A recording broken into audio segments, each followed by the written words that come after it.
Welcome to another edition of World Talks here on TVP World. I'm your host, Benjamin Lee, and please join me and my guests on this next interview. At the latest European Council summit, EU leaders approved a €90 billion loan package to Ukraine, crucially without contributions from Hungary, the Czech Republic, or Slovakia. While the deal goes ahead, the opt-out raised questions about EU unity, burden sharing, and political signaling within Central Europe. Joining us today on TVP World to break down the economic and political implications is Zsolt Darvas, Senior Fellow at Bruegel, a leading expert in European macroeconomics and fiscal policy, as well as EU integration. Hello and welcome to TVP World. Yeah, good evening. Thank you for having me. So I want to talk about this opt-out. Do you think that this weakens the EU's credibility in supporting Ukraine, or is it just kind of political theater within the group? So you can view it from two angles. Mm-hmm.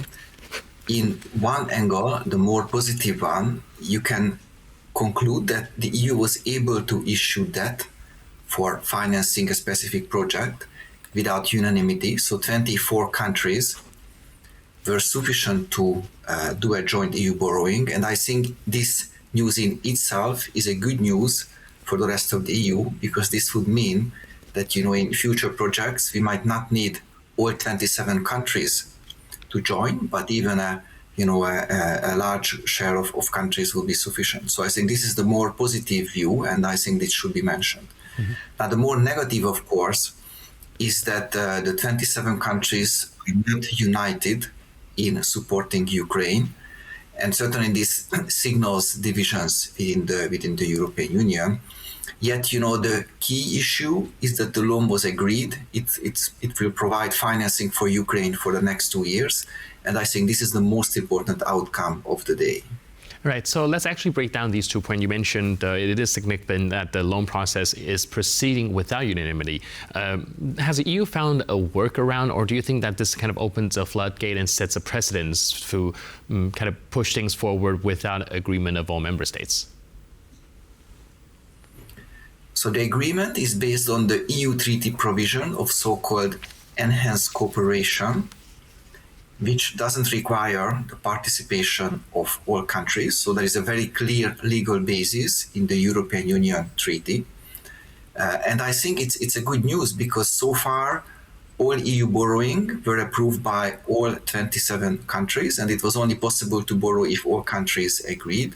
Now, it's great that they also find that this legal provision could be also sufficient for supporting EU borrowing by a smaller group of countries. So I regard this outcome very positively. All right, and on the negative side of things, we're talking about the internal division. Do you think that this is the beginning of a more sort of fragmented, multi-speed sort of EU when it comes to foreign policy as well as fiscal commitments?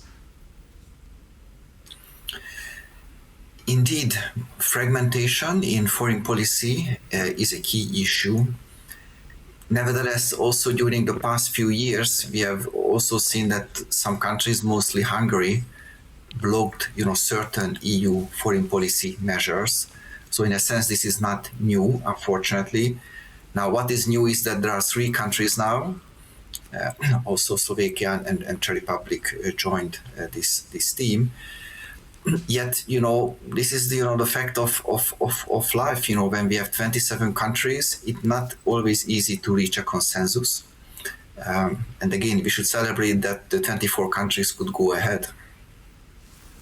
For these countries that opted out, do you think there will be any sort of economic consequences or even political consequences going forward? So from the perspective of these countries, what they certainly get is they will not have to contribute to the financing of this loan. So initially it will be only interest cost. Now we need to see whether the loan will be repaid. That will depend on whether Ukraine will receive repatriations from Russia or not, and that's a very complicated legal question. But in the adverse scenario, Ukraine will not get repatriated, then this loan will turn to a grant, and this would also mean that these countries would be saved from these financial costs. So this is the perceived benefits that these countries foresee. Now, on the other side, the other 24 will not forget that these three countries stepped out of a joint decision. And, for example, the upcoming negotiations about the multi-annual financial framework for the next 7-year period, which will start in 2024. So these negotiations are currently ongoing. And I can well imagine that the other 24 countries would, consider the interest of these three countries less than their own. So what I would like to say is that during the negotiations, maybe these three countries would receive some disadvantages to somewhat compensate the fact that they will not contribute to financing the Ukraine law. Right. But do you think this 90 billion euro loan package could really be seen as a victory, seeing that they didn't really come to a conclusion with the utilization of Russian frozen assets, but instead the EU countries are pretty much paying out of their own pockets? So the statement of the European Council said that the issue of repatriation loan is not off the table, but so far they couldn't find a sufficiently strong legal way to do that, which would convince primarily Belgium, where most of the frozen Russian assets are held. Belgium was very worried that it holds about 185 billion euros Russian frozen assets, and the fear of the country was that if these assets would be used against Russia's will, and Russia would find legal ways to request compensation, then maybe Belgium would face an enormously large financial burden. So I think that was the main concern of Belgium so far. But technical work on the background will continue. How to make the repatriation loan legally more sound and more defendable from international law perspective. So if a solution will be found, let's say in 3 months from now, or half a year from now, or a year from now, that's not a problem. The key issue is that a very clear and strong legal framework needs to be found to be able to use the Russian immobilized assets for the support of Ukraine. Right, and if that doesn't happen, looking ahead 2026, 2027, how sustainable is the current sort of borrow-based support for Ukraine? And do you think that any reform is going to be needed in order to keep EU cohesive? So for the financing of Ukraine, this funding is estimated to be sufficient for the next 2 years. So that's great. We don't know, how long the war will last, how the war will end. There are a lot of talks also fostered by the US administration to find a peace deal.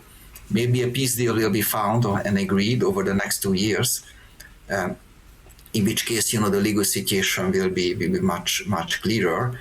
And also the peace agreement will also likely have some implications for the frozen Russian assets, how they could be used for and for what. So I think buying this 2 years' time was very useful for providing stability, but also I think it clearly indicates that the EU continues to be determined to support Ukraine. And in financial terms, obviously every cent matters and every billion euro is a big amount. 90 billion euros is an even larger amount.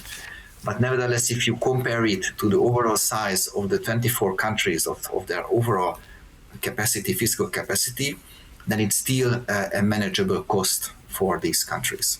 All right. Thank you so much for your input and insight. Really appreciate it. And thanks for being with us on TVP World. Thank you very much. Cheers. And thank you for tuning into this edition of World Talks. But for more news, update, and commentary, please stay tuned to TVP World.